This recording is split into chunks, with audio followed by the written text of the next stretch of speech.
عام طور پر بڑے وہ لوگ جو پکے نمازی ہوتے ہیں نیکی کی طرف ان کا رجحان بھی ہوتا ہے، لیکن زکوٰۃ کے معاملے میں بڑی ہی غفلت ہمارے ہاں پائی جاتی ہے۔ لوگ نہ تو حساب و کتاب کر کے زکوٰۃ نکالتے ہیں اور نہ ہی زکوٰۃ کی ادائیگی کی طرف توجہ دیتے ہیں، اندازے سے لوگ زکوٰۃ نکال دیتے ہیں۔ تو یہ اس طرح سے کرنا صحیح نہیں ہے۔ صحیح طریقہ یہ ہے کہ پورے مال کا حساب و کتاب کر کے صاحب نصاب اگر بن گیا ہے تو 40واں حصہ دے اللہ کے راستے میں۔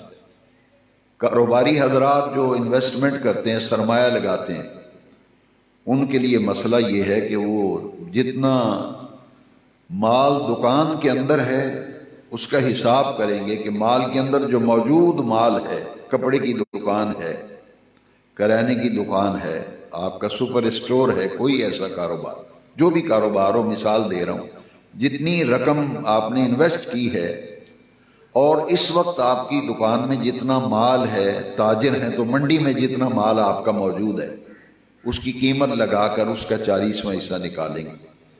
اس میں سونا بھی جمع کریں گے، اس کے اندر جو موجود رقم ہے وہ بھی جمع کریں گے، وہ جمع کر کے اس کا 40واں حصہ نکالیں گے۔ زکوٰۃ کا معاملہ اس قدر نازک ہے کہ قرآن مجید میں بہت سے مقامات ایسے ہیں جہاں نماز کے ساتھ زکوٰۃ کا اکٹھا ذکر کیا گیا۔ اقیم الصلاۃ وآتوا الزکوٰۃ، صحیح ادا کرو نماز اور ادا کیا کرو اپنے اموال کی زکوٰۃ۔ جو لوگ مال کی زکوٰۃ نہیں دیتے، حضور نے اموال مقرر کیے ہوئے تھے۔ کچھ لوگ ایسے تھے جن کو ڈیوٹی پہ رکھا ہوا تھا، ان کی ڈیوٹی کیا تھی؟ وہ زکوٰۃ جمع کرتے تھے، لوگوں سے زکوٰۃ وصول کرتے تھے، اور وہ زکوٰۃ حضور نبی کریم علیہ السلام کی خدمت میں جمع ہوتی تھی، حضور مستحقین میں پھر تقسیم فرماتے تھے۔ تو صحابہ کرام زکوٰۃ لینے جاتے تھے باقاعدہ قبائل کی طرف۔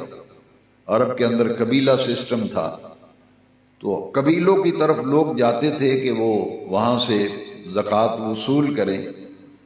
اور جو حضور نے ریاست قائم کی، جس کے پہلے خلیفہ سیدنا ابوبکر صدیق ہیں رضی اللہ عنہ، اور یہ خلافت 30 سال پر مشتمل ہے۔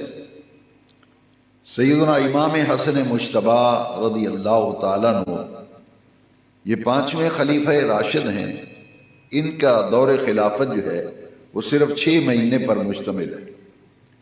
لہذا خلافت راشدہ کے بارے میں حضور کی جو حدیث ہے کہ میرے بعد خلافت 30 برس رہے گی، اس کے بعد ملوکیت آ جائے گی، بادشاہت آ جائے گی۔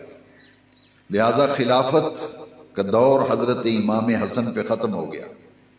ان 5 خلفائے راشدین کے نظام خلافت میں باقاعدہ ایک محکمہ تھا، ایک ڈپارٹمنٹ تھا جس کا نام تھا بیت المال۔